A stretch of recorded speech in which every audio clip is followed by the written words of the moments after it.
Ah là là là là là là, ma chérie, ma chérie. Non, non, j'étais pas du tout en train de faire une chronique Cordula, absolument pas.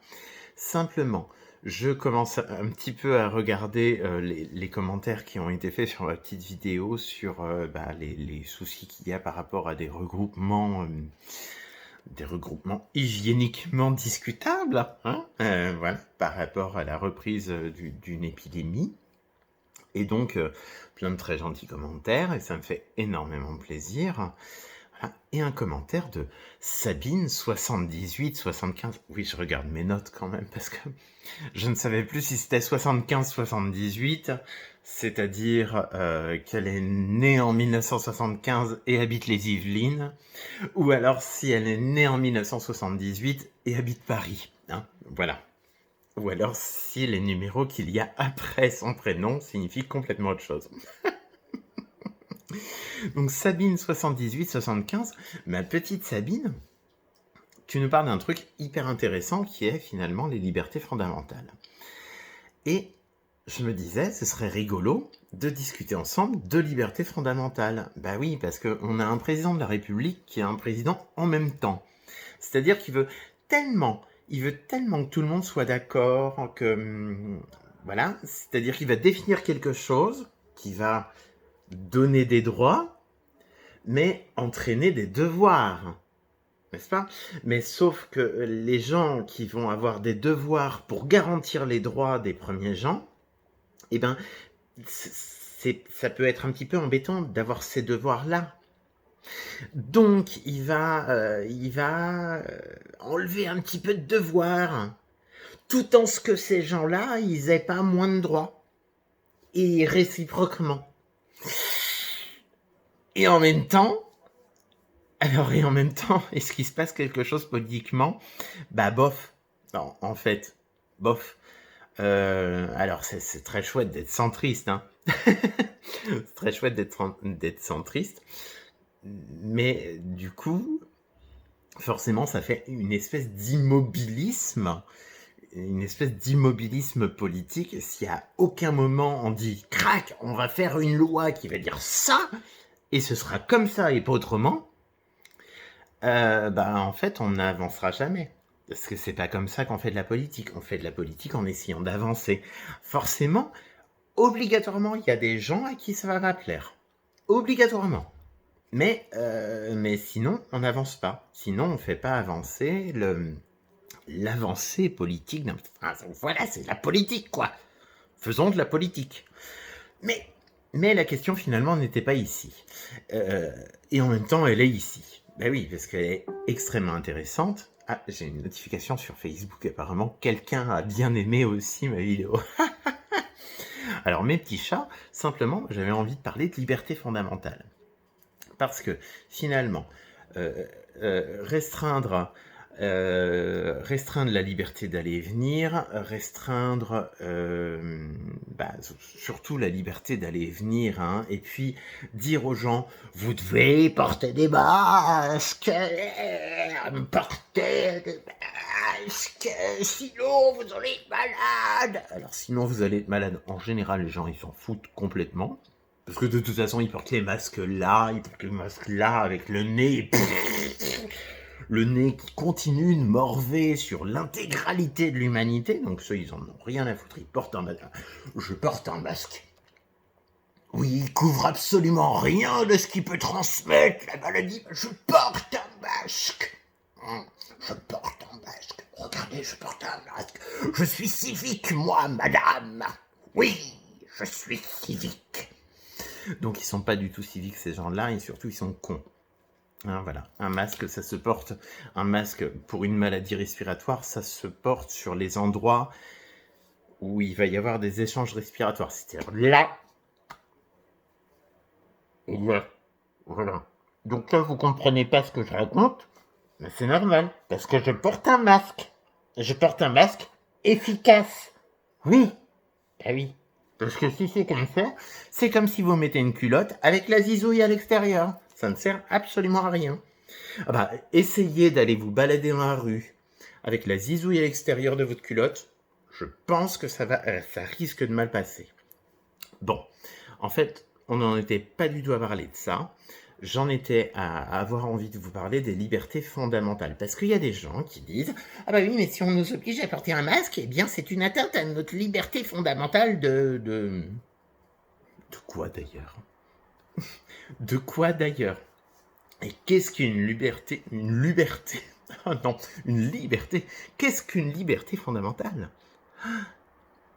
Une liberté fondamentale, c'est une liberté qui est portée au rang suprême en termes de liberté et de droits surtout, notamment des droits de l'homme. Voilà. Par exemple, la liberté d'aller et venir est une liberté fondamentale. C'est un principe juridique extrêmement encadré, hein. En tout cas, extrêmement réel, extrêmement discuté, extrêmement... c'est important, une liberté fondamentale, c'est pas n'importe quoi comme liberté. D'ailleurs, moi qui suis dans la santé, bien entendu, on se dit que le droit à être en bonne santé ou le droit à être pris en charge au niveau de notre santé, ce serait une liberté fondamentale. Eh ben non. Eh ben non, non. Le droit au respect de la vie, c'est une liberté fondamentale. Le droit au respect du corps humain en tant que vivant et en tant que décédé, c'est une liberté fondamentale. Le droit à consentir aux soins et à tout acte qui pourrait être mené sur notre corps est un droit fondamental. Et ce sont les seuls droits au niveau de la santé qui sont élevés au rang de liberté fondamentale. C'est étonnant, hein? Donc le droit à recevoir des soins quand on en a besoin, c'est pas une liberté fondamentale. Attention, bien entendu, c'est un droit à objectif constitutionnel. Donc, c'est-à-dire que la Constitution, le gros truc qui régit juridiquement notre pays, dit que de la plus grande façon possible, on est censé recevoir des soins quand on en a besoin. Voilà, ça le dit. C'est un objectif. C'est pas pour autant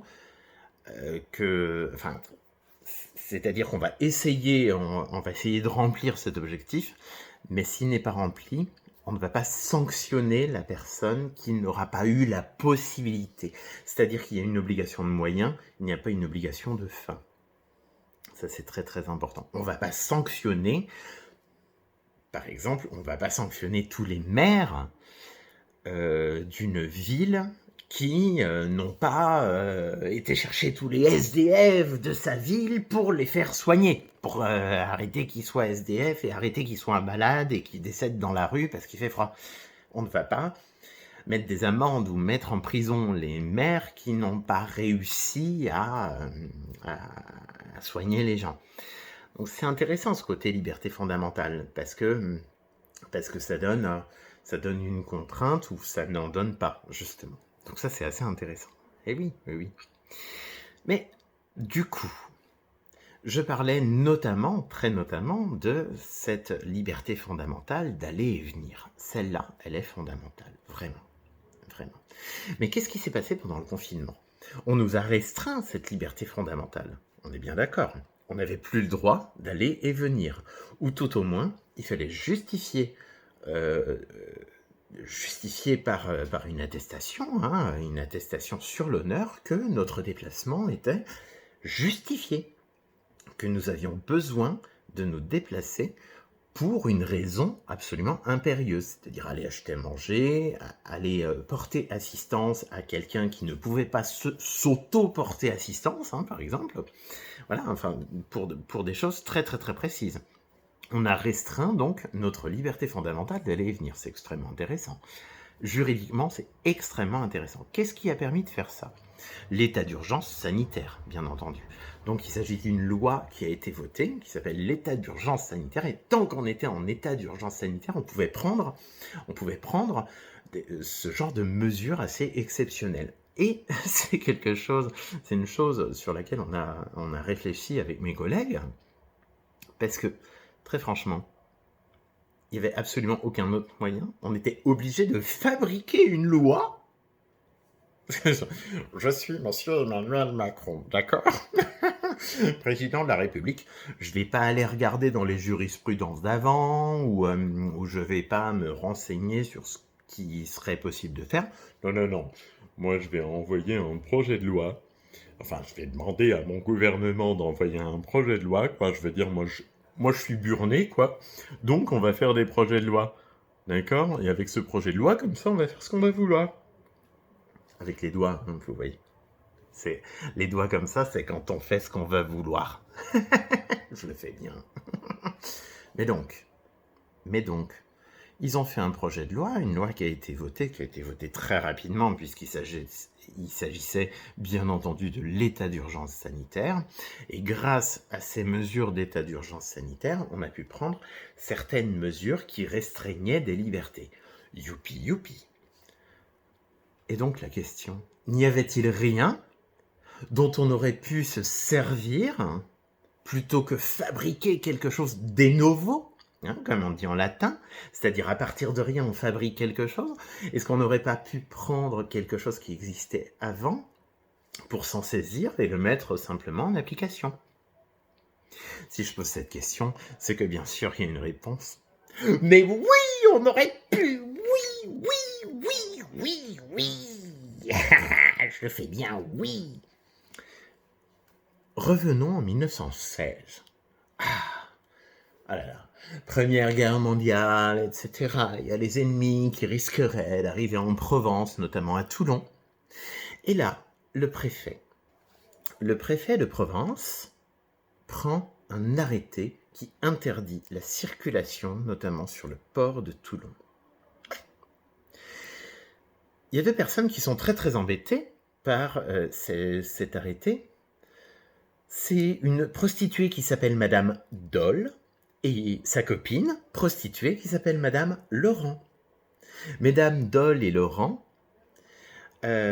saisissent les tribunaux administratifs pour introduire un recours pour excès de pouvoir contre cette décision préfectorale d'interdiction d'aller et venir. Et oui, elles estiment, en un sens à juste titre, qu'une interdiction d'aller et venir prise par un préfet, c'est-à-dire qui est titulaire d'un pouvoir réglementaire, et non pas d'un pouvoir législatif, un titulaire de pouvoir réglementaire qui ferait montre d'un pouvoir législatif, interdire aux gens d'aller et venir, c'est du pouvoir législatif, et c'est même du pouvoir constitutionnel, puisque la liberté d'aller et venir, elle est constitutionnelle. Eh bien, de quel droit un préfet pourrait-il s'arroger le droit d'interdire d'aller et venir? En droit, ça s'appelle un excès de pouvoir, donc sur lequel on peut introduire un recours. Et donc, Madame Dole et Madame Laurent, ces merveilleuses prostituées du port de Toulon, introduisent un recours pour excès de pouvoir contre le préfet, de Provence. Et elles sont déboutées. Et oui, elles sont déboutées parce que, au vu du risque d'envahissement par le port de Toulon et par la Provence, en ces temps de guerre, eh bien, les circonstances sont réputées suffisamment exceptionnelles pour justifier que l'on restreigne certaines libertés, et même des libertés fondamentales. Et qui c'est qui dit ça? Ben, on est allé tout en haut, on est allé jusqu'au Conseil d'État. Parce que, bien entendu, elles ont introduit leur recours au tribunal administratif, et puis, finalement, c'était un peu inédit comme question, ce qu'elles posaient. Donc, où a-t-il fallu aller? Il a fallu aller jusqu'au Conseil d'État, plus haute juridiction de l'ordre administratif. Quand il y a un souci juridique avec le public, on va d'abord au tribunal administratif, ensuite à la cour administrative d'appel, et tout en haut, on va au Conseil d'État.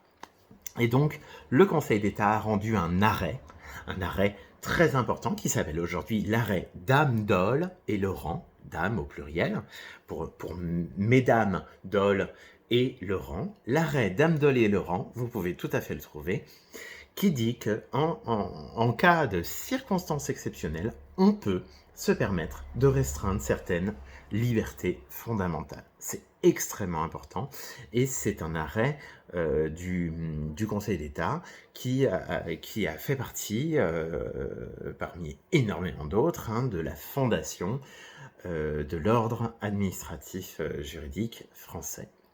Voilà. Donc, pour en revenir à notre état d'urgence sanitaire aujourd'hui, restreindre la liberté fondamentale d'aller et venir, il suffisait de s'appuyer sur la jurisprudence d'Amdol et Laurent, et puis de dire, écoutez, les circonstances sont exceptionnelles, là, à ce moment-là, c'est pas possible de circuler librement, il faut faire des attestations, par exemple, donc c'est pas possible de circuler, en vertu de l'arrêt d'Amdol et Laurent, arrêtez de circuler, et on lèvera l'application de cette jurisprudence quand l'alerte cessera ou quand l'alerte sera moins importante. Sauf que M. Macron, il a...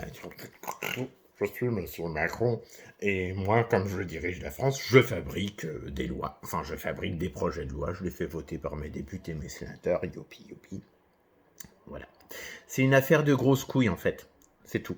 C'est juste parce qu'il a envie d'avoir les plus grosses couilles. Mais sinon, en fait, ça a servi absolument à rien. Il avait qu'à s'appuyer sur la jurisprudence qui existait. Voilà. J'avais envie de faire un petit cours de droit.